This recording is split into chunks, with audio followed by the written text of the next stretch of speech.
Welcome back. But with me in the studio right now to help us make sense with some of this conversation is Barrister Joseph MEKWUNYE. Barrister, you're welcome to Korero. Thank you. Good evening. Well, Barrister, a lot of issues are begging for answer, but let's begin with the educational system in Nigeria.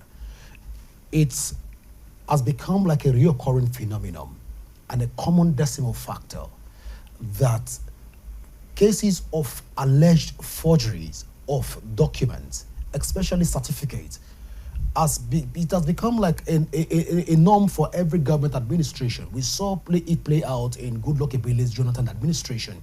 We saw it play out in late President Muhammadu Buhari's administration. We read allegations also of President Bola Tinubu's administration, where we have a lot of certificate scandal. But on the top of this conversation, with all of this narrative, what does this make of our educational system in terms of its integrity and the kind of graduates that we are dishing out? Well, good evening once again. I want to say thank you for having me here. And then this, like you said, have been a recurring decimal. And then it must be curbed. It should and must be curbed. You see, that is what it has boiled down to what has been happening in this country. When people keep talking about, when they say restructuring, the systemic breakdown of the country, it's all have to do with the system. The system is bad, really bad, that people, we look more to academic qualifications than what people can do with their hands. And so people believe now that because the government or the system believes that if you need to be appointed or get into any position that matters in this country, you must get a certificate, even when you are not due to have the certificate. Most people now have to go the extra mile and do what is some unbecoming things to get certificated because they're looking for appointment. That boils down to how our educational system is being run. We're not doing badly, I must say, but some few elements are really getting into places they're not supposed to get just because they know that if I get this, I have somebody there who can appoint me. All he needs for me to bring this certificate. But if we begin to play down more on certificates for appointments, I think this will stop. And again, there should be consequences for such. It's a crime for you to forge. It's a crime. But in all this, like you said, during the Jonathan period, it happened. I remember in the Buhari's period, the former finance minister, Kemi Adeosun, yeah, it happened. What happened to all of them? They will just resign and walk away. In a country where the system works properly, the institution are stronger than the persons. You will be quickly arrested. Immediately you're resigning, you're arrested and prosecuted and jailed so that others will take correction from it. But they resign and walk away. They resign and walk away. There should be consequences for such actions. But in this country, there are no consequences. You do what you want, knowing that nothing will happen. Well, Barrister, let's talk in terms of the whole process that brings these ministers into office. Exactly. First, we have the security service that they have to go to for some form of screening and clearing. And all of these documents will be vetted by these security agencies. Normally. Are we saying at this point that the security agencies are not doing due diligence to documentations even before people are recommended for political appointments? Let's begin from how are they recommended. You find that the president cannot know everybody from every state. What they do normally is the governor of every state nominates, is it 3 or so, for appointments. And the president have to go in and check who can work with me and then send that name to the DSS. But if the process of appointment, like I earlier said, is done properly, like I earlier said again, it's a systemic breakdown. The system is so bad that It's who you know that matters, not who qualifies to be appointed. But so you're saying who you know, but Yes. then I'm curious. Yes. The security apparatus that we have in the country Yes. that do all of this screening exercise don't need to know Mr. President. Their job is to do due diligence to this document. Yes. And when they're not doing due diligence, should these politicians be held responsible for the fact that security agencies are not doing their jobs?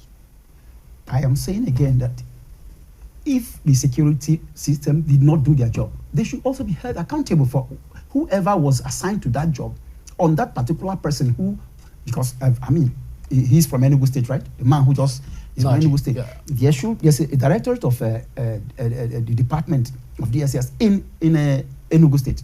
There's somebody heading that department in Enugu State. He should be held accountable. If they were sent from all the way from Abuja to Enugu, those sent and who are responsible for screening them, or if they have to come to Abuja for screening, those that did the screening should be held responsible. How come you didn't see this? But like I said, people get away with the things they do, knowing that there will be no consequences. If from the beginning, from the like you said, the security agencies didn't do their job, and they know that if I compromise, like we are looking at it from the area of compromise now. So if it was not compromise, how come they didn't see this? Yes, if it was not compromise, how come they did not see it? They have been compromised. The system is so. They call the police is corrupt. This one is corrupt. No, it is so. It's endemic. It has permeated the facet of all our society. Everybody, once you have to be compromised. My brother, everybody gets compromised these days, except for a few that still have some integrity. If we really said, let us go deep and find out what actually happened. How come this man was appointed with such a certificate that even the institution that he said granted him that denied it, and he is taking them to court. So let the security agencies go deeper to find out who is telling the truth. Is it the school? Is it himself? Because if he got to the extent of dragging the institution to court, it means he's sure of himself. So let the legal process take his course to the conclusive end, and let's see who is actually guilty of the offense. Because he's saying the institutions what did he say the other time? That it was a political blackmail? Blackmailing, yeah. That people who after his political career, if it is true, clear yourself. But if he had resigned, if I were him, I would go further to clear my name by pursuing that legal process to the conclusive end for people to see that truly I did not forge certificate. But if he lets it go like that, just like Kemi Adeosun allowed her own to go, then it means you're complicit. You are guilty.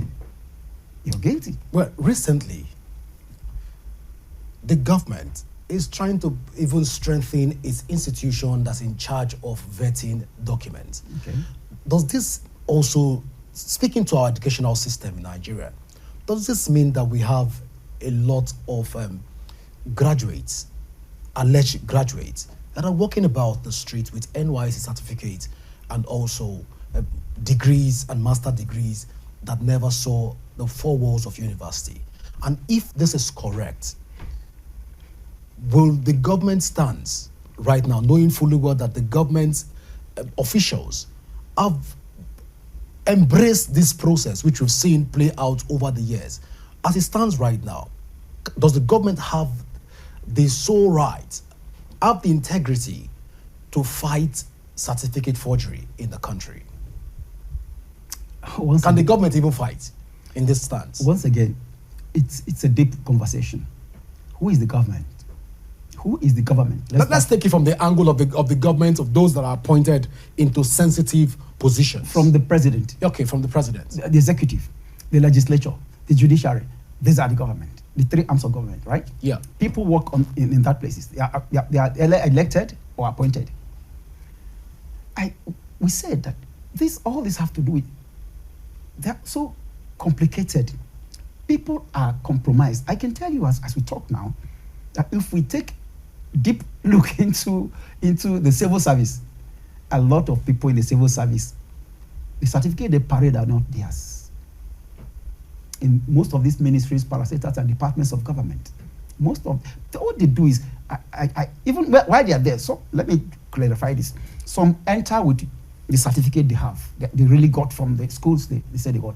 But while there, because they need to be promoted or have one appointment or the other, they begin to go to some institutions here and there within the environment they live, like here in Abuja. Some go to Akefi. I'm sorry, I'm not indicting any school.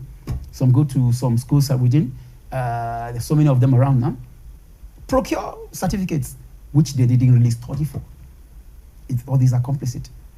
They procure certificates, get it, because it's a sensitive position awaiting appointment, and what is required is such certificates. And they really don't qualify to have that certificate. They procure it, come present it, and they are appointed. As I talk to you, there are people in this country, in this Abuja, in our civil service system, that are employed, but they don't know Abuja. They collect salary from some of these. I'm not indicted. I'm not here to. You mean like ghost workers? Ghost workers, that they collect salaries. They don't know Abuja, but they are in one of these ministries, one or two of the ministries here. Do your investigation. Well, Barrister, let's take the conversation a bit further and talk the legal angle to this. I was doing a research and tried to understand what the criminal code says about forgery, and also trying to understand where the penal code stands as it has to do with forgery. Now, try to marry these two acts together, taking it from the criminal code section 465 and also the penal code. Try to look at all of this.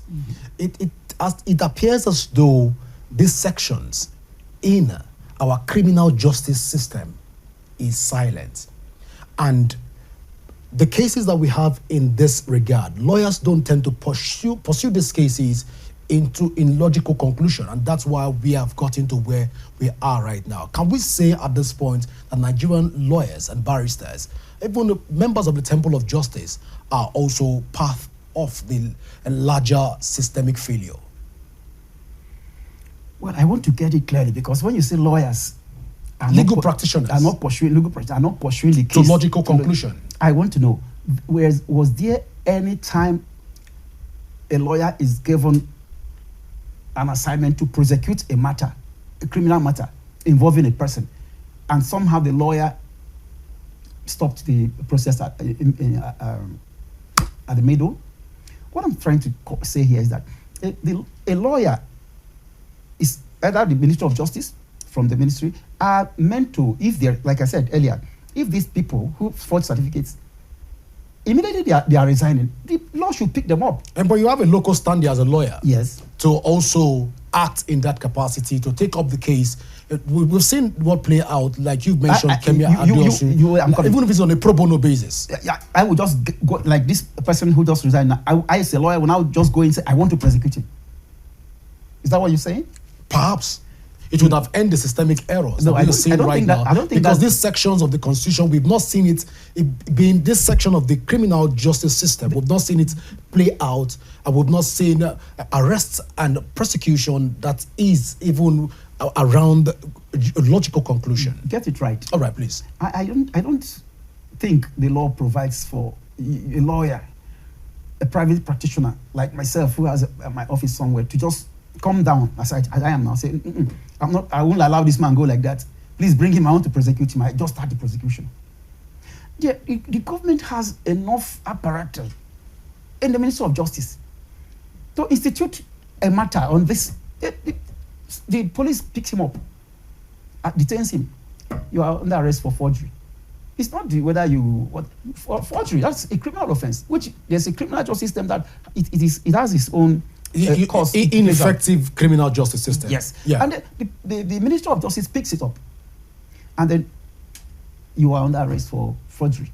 And then the process starts. There's a process of beginning the prosecution. And if the system that's put in place to prosecute them does not do it, a private practitioner like me will not get up and say, no, I want that man to be brought back. I want to prosecute him myself. Is that what you're saying? Yes, perhaps, so that we can strengthen the system. We've not seen this. That's why I'm curious. Okay. You've mentioned Kemi Adeosun that walked out.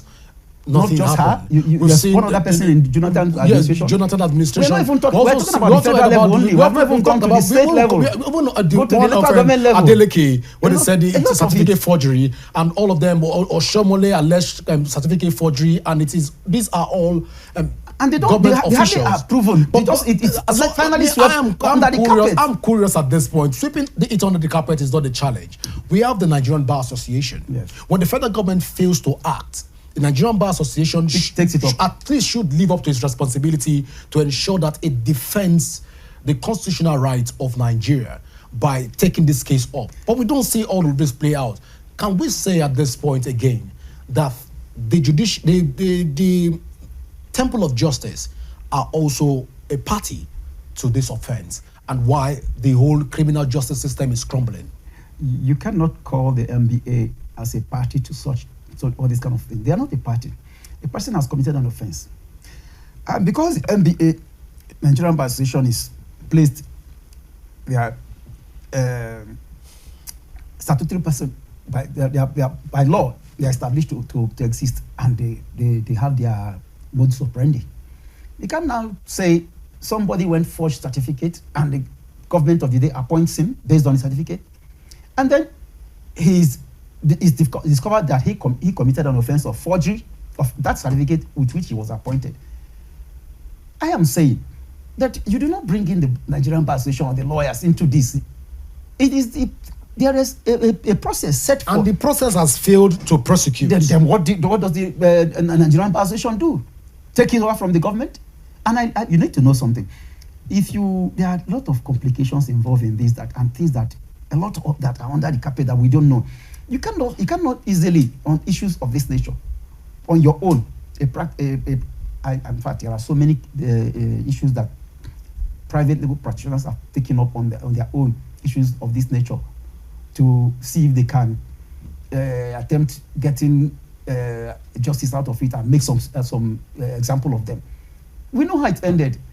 There's something we call nolle prosequi. Yeah. The Attorney General can just, if it gets to the level they don't want you to go for that, they can put in nolle prosequi. But I'm not saying they have done that. But you will not say the lawyers or the MBA or whatever private legal practitioners have become accomplices. They are not.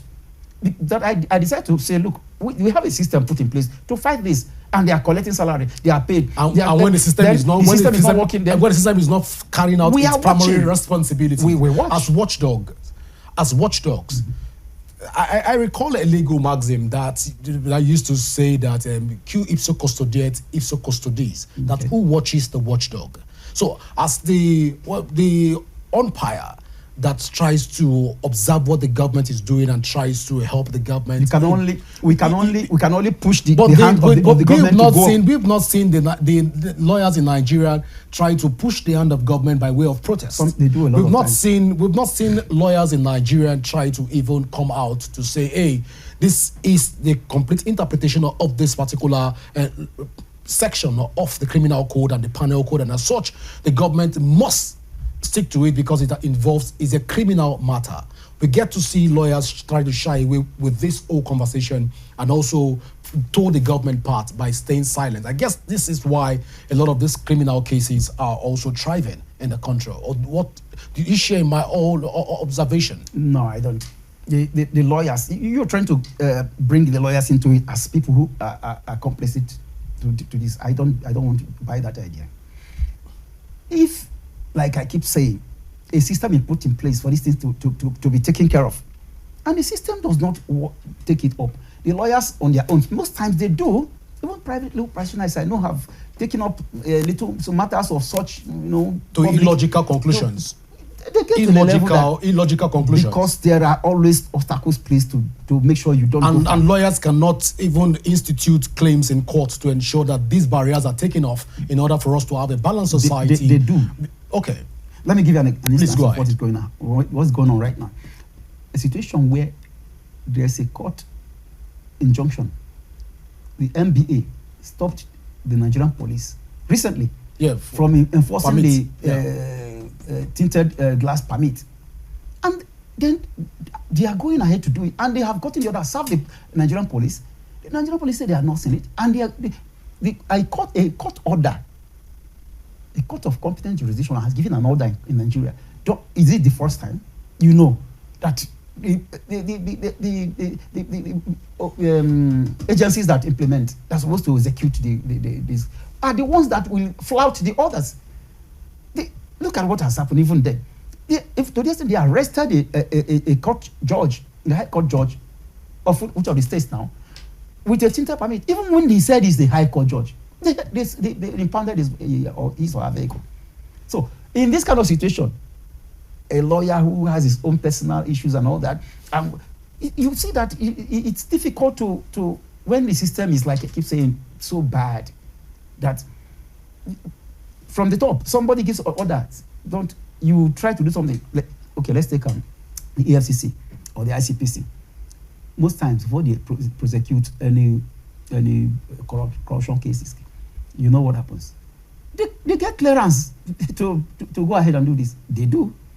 They will tell you, no, it's not true. We know in this country. Sometimes when you institute it, look at a DPO once told me, we're pursuing a matter of, what do you call it?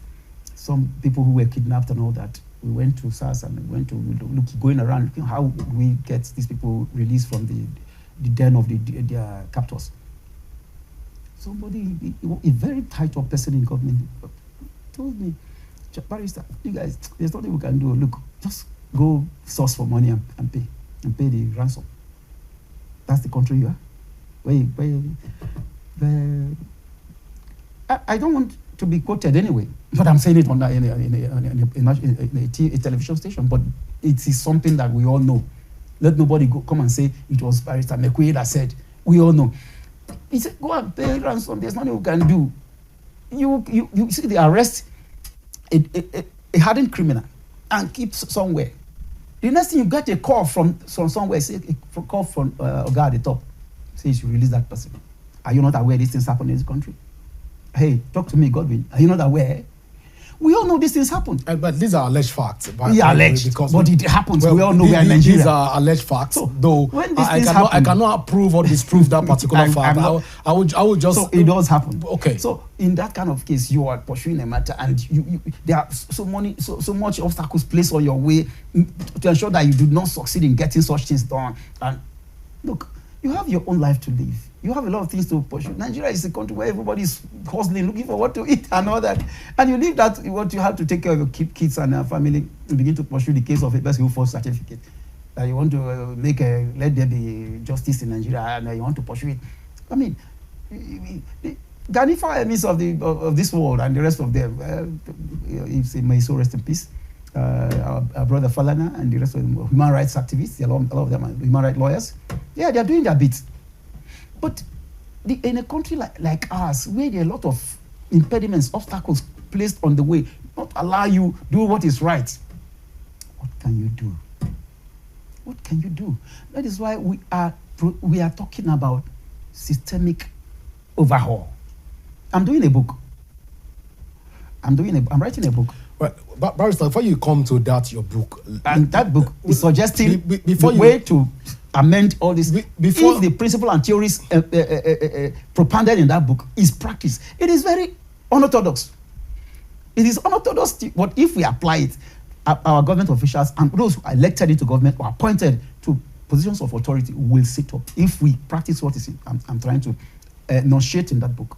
Well, Barrister, a lot of policies have been put in place by the government in order to ensure that these old issues around forgery becomes a thing of the past. But year in, year out, it tends to be that forgery cases, especially certificate forgeries, metamorphose. I said there are no consequences. That is the consequences. That is the reason. So if I do something, I go free. You are prone to do it because you know that nothing happened to the Barrister MEKWUNYE when he did it. So I mean, if you do it, nothing will happen to you. At this point in time, when we look at all of these issues playing out in Nigeria, yes, for the future of our unborn children, as it stands, yes, can we say that this whole forgery, certificate forgery, can become a thing of the past in Nigeria at any time? Well, it's not something for anybody to say whether it's going to be a thing of the past. Looking at the government, various government policies, looking at the agendas of government, looking at government programs right now in order to even ensure that they create some form of sanity in the system. Try to x-ray it and access it, and let's look at it critically. But I will speak to the extent I can project as a person, my own personal opinion. Like I said, my book, I'm addressing some things about this. It will come up. But what I'm trying to say, I'll speak to the extent that I am thinking, my thought that can help us stop and eradicate all this. No, if not eradicate, at least minimize. For this to stop, we need to stop putting too much emphasis on certificates. There are people who can do a lot of job that they cannot really speak eloquently or fluently. They are not orators. But if you give them the job to do, they are perfect at it. The one who is an orator, who talks, man, he speaks good English. Man, if you listen to him, you say, man, that guy is educated, he's intelligent. Yeah, he's intelligent to the extent he can speak, he can talk, he can oratory prowess and all that, he has it. But he can't do the work as much as the person who cannot really speak well. I have an example. But I'm trying to say that until we start not putting too much emphasis on certificates, but that does not say we should diminish the essence of education, because education is good to brighten your knowledge and then expand your horizon. You see beyond your nose, you see properly, you know other things that you need to do, but it should not be a criteria. That is to say, do you know that the Constitution said until today it has not been amended. To be the president of Nigeria, all you need is West African first level school certificate. Just secondary school. He didn't say you must have an A or two Bs or one. If you have F9 or parallel, what you say is, but you went to school, you have first level certificate. Yes, that's all. That's all. So why do people now go for that to go and get a degree, get a master's, get professional this, PhD? Most of the people that I'm sorry to say, I keep saying things, but I'm not. We all know is the truth, even if we don't have empirical facts to hold them. There are people a lot in this country that are parading PhD, I'm doctor this, I'm doctor that. I can tell you, they know, and we all know that most of them, it was all compromised to get. We all compromised to get it. You know that they sat down to really start to get that PhD. I'm sorry, that's the truth. But again, we must put systems in place that will help us check these things. Like, people talk about restructuring. Restructuring to me is not only about, like, people look at it from the aspect of the states taking what belongs to the state and then giving some portion to the center. That is not just the restructuring we are talking about. Total overhaul of the system. And we need people who are truly sincere in government, beginning from the top, who take decisions. In this regard, I'm not recommending, I'm not saying anybody, but people with integrity. Well, you're talking about people with integrity, barrister, but then the same government you are saying that they should even put proper plans and policies. Most of the corrupt cases that certificate forgery cases that we are hearing right now, these old scandals and SAGA, is coming directly from most government officials, especially from the federal tier of government, or the federal levels of government. But looking at all of this situation that we find ourselves right now as a country, a lot of Nigerians will say that we should be having the conversation around legalizing forged certificates, ensure that Nigerians go through a bit of training in order to meet up with the practical dimension of the certificate other than we shaming people that go forge their certificate. Now, by implication, this automatically silences the whole criminal justice system, we're talking about the criminal code and the penal code. But when you look at it as a legal practitioner from the eyes of the law, will this recommendation help to comb the entire legal system to ensure that we have a perfect criminal justice system for our country? I don't think you talk about legalizing forgery. Is that what you say? Yeah. Forgery is forgery. It's a criminal offense. Forgery is forgery, but forgery is forgery. You've said quite all right. Forgery is forgery, but we're seeing people walk out of the scene even though they've been allegedly forged. Now, shouldn't we be talking about, instead of shaming people, let's begin to absorb them into the system, take them for a training? Are they even Of course, most of the people that we've tagged to be alleged that allegedly forged their certificate, most of them are government officials. Most of them have resigned. Most of them shamefully walked out of government houses. If you want to tell me about shaming them means they were sacked. They are not sacked. They were recommended to leave. That's not shaming, because if I resign from the appointment for your establishment, it means I can still get a job elsewhere because I was not disgraced out. I was not shamed out. They should, if we want to go to the extent of say shaming, let it be that they were sacked. It will be on record, because like in the banking industry, in some industries and in some organizations, once you're fired, and it is stated that you're fired, that is shaming. You take your certificate, you go to anywhere, you are blacklisted. Anywhere you look for a job, oh, he was the one that was sacked for this offense. Please, you are blacklisted, so you are shamed. If that is enough consequences, punishment, I think we should start doing that. That allowing them to say, look, go and resign, I don't want to shame you. That's what we do here. So legalizing, Legalizing forgery. I will not subscribe to that at all. People who commit offense should be punished. So that is what happened in other countries. Do you know, even corruption cases of financial corruption in some countries, like here, carry death penalty. But here, what does it carry? Love penalty. You said so. So that is why when I noticed that Mr. A did it, went free.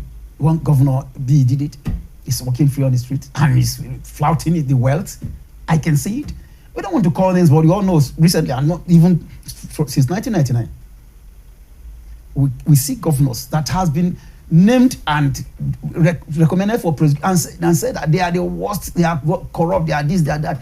We see them flouting their wealth all over the place. And we say, what are we going to talk about it? That's what we keep talking about. Systemic overhaul. All right. So, Barrister, you've said that you won't go that route to say that no, I won't. It should be legalized. But then, the conversation around certificate forgery tend to be one-sided. Now, once you belong to the government or you're a government official, the penalty tends to be a bit mild. We see them being given soft landing, like you've rightly mentioned, not publicly shamed, but rather advised to resign from their offices. But if it's a person, non-governmental official, probably the guy from the roadside who apparently is not an elite, this person will literally be arrested and prosecuted. We've seen cases of this magnitude play out. As we've seen cases as little as perjury, saying people that committed perjury were sanctioned, and as such they were prosecuted, they were tried, and they were arrested. But in all of this, we don't see this play out. Don't you think that this path of saying, hey, if people are found with forged certificates, let's rather absorb them and retrain them, this will further help also people that want to go to school, or people on the other side of the divide that are not government official. Don't you see this from this other side? It will also help them to be able to meet up certain things, knowing fully well that they feel more of the brunt of all of this conversation. Well, I will take the route of saying that it's a nascent democracy. People say no, it's not new, but I think it's new. We're still developing. We have not done that badly in this country. Yeah, we are moving. It's a little by little. Although we're not progressing at the rate we should, both educationally, politically, in all ramification, we are moving. We are making some progress, but not as expected. And so let's not just tag ourselves bad. Yeah, it's completely bad. We're not just completely. Yeah. We are 65 and we're doing well. We're trying. But talking about the government officials who get soft landing, and then the ordinary man on the street, I want to go back to tell you again that my book addressed that. We are yet to read your book, and your book is yet to be published. No, it's not published. It's yet to be published. I'm inviting you. But Barrister, we'll give us a practical dimension right now, because the average Nigerian watching this particular. Yeah, please. That's where I'm going now.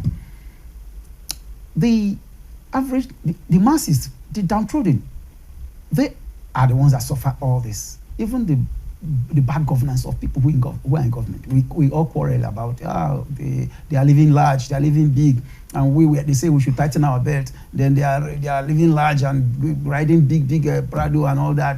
They are big houses, they are private jets and all that. Okay, it's all true. What have we done? We are the people, because democracy is all about the people, right? What have we done? We haven't done nothing, or we just keep crying. Will it continue like this? No. There's something that if the whole brunt comes down to the masses should come together.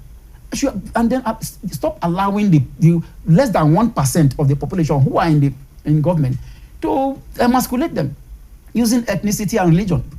That's what they do. My brother, an Igbo man, a Yoruba man, a Christian, a Muslim. Okay, I beg, leave on. Don't allow, don't go far. All those things, these are the things that are using to make, but they are up there, even they are together, enjoying the largest of Nigeria, the economy, enjoying it, flying to Dubai everywhere, enjoying. They don't even know who among them is a Christian or Muslim, or they are enjoying themselves. So it's we that are downtrodden here. That's no. So in the case of this certificate forgery, yes, you are saying that the masses should come together. If we come together, we'll get. We will force the government to give people good and free education. To return back to the government again. Yes, we'll get the government to give us. There's money to provide education that nobody will want to force. Return back to the government that, from its officials, we've seen a reoccurring phenomenon and a common decimal factor of certificate forgery. The people should return back to the government and the elites. That a lot of people will say that they're allegedly forging certificates. The government must not be the people who are there now. Government can keep changing. We keep changing them every 4 years, right? Yes. Changing people who are. Government is there. Government is government. Just like we say, soldier go, soldier come, barrack remain. The government is there. It's just the people who enter to run the system that matter. So we say we get back to the government. We, the people, will put the kind of people we think, because in our societies, we know those. We know those who are not supposed to be in power that are in power because they know somebody. We know those who are in our community that are supposed to be appointed to be in the system to help change things. Which we know if this person is there, we know what he can do. He will do something good. But the person who is there now, we can't talk because he has a mass wealth. He's well to do. Allegedly, let's go. Allegedly, amassed wealth. There's no. They have. Well, there's no competent court of law that has proved that particular. So let's go with So if we now say, like what happened during those days when we had free education in Bender State, all those states of UPN of those days during if you enter the class, as you resume school, they give you uniform. They give you notebooks, pencil, biro. If your biro finish, you take to go and show it to the class master. If you show your biro to your class master, he gives you a new biro. If your book is torn, you take it to the class. You show that this book is torn. They give you a new one. What I'm saying is that to the extent, not just school fees payment, they give you everything that you need to study during. I'm talking about 1979 to 83. When he gave free education. So, if you are given time to have free education and all our children are going to school, you are going to school, why would you want to forge it? So for the purpose of egalitarianism, why do you want to forge it? For the purpose of justice, you're saying right now that we should allow the system to be the way it is.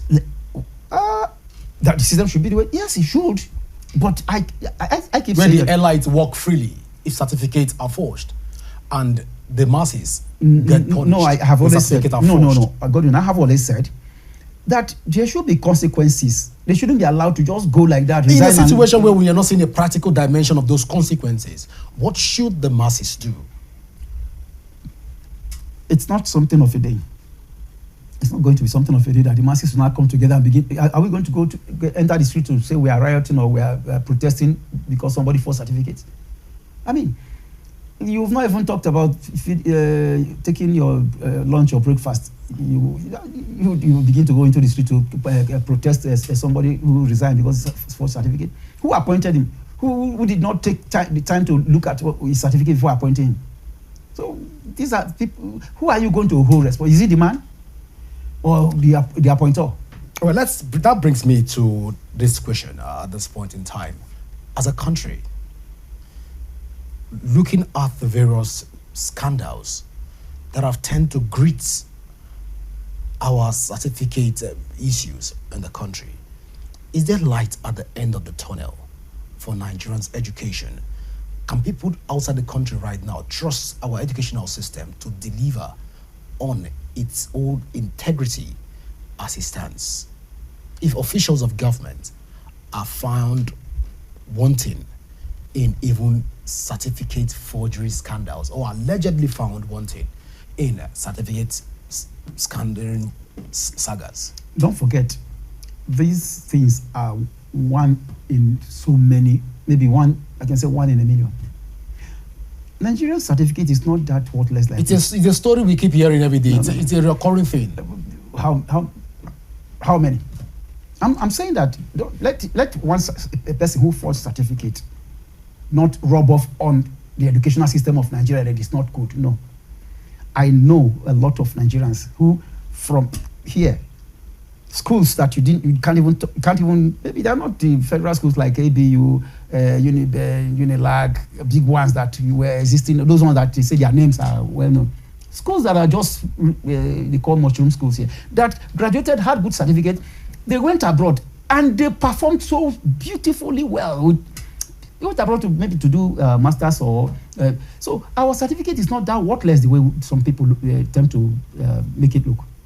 Not true. Our educational system is still in place. We are moving. We are going somewhere. I believe we are not just totally bad, but it's just that we should treat those elements, the bad eggs among us, treat them with some strong hand, so that others will take correction that I shouldn't do this, but I do. This is what will happen to me.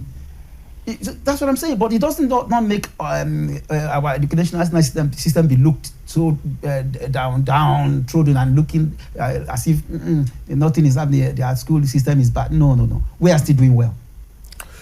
Well, Barrister Joseph MEKWUNYE, I want to say thank you so much for finding out time to be with us here on Korero. Thank you very much. Because I've been signaled our time is fast spent, because I have a lot of things I wish we could talk about in terms of the various certificate. Whenever you need me, I'm available. We'll definitely bring you back to even talk more on this issue. Thank you very much. But then this is how far we can go. Well, viewers, don't forget that you can follow us across all our social media handle currently showing on your screen, and you can also download the Rapid TV app from your Android and iOS devices to keep track of our broadcast. My name is Godwin Sunday. Always remember that peace and unity are the pathways to progress. Do enjoy the rest of your evening. Bye for now.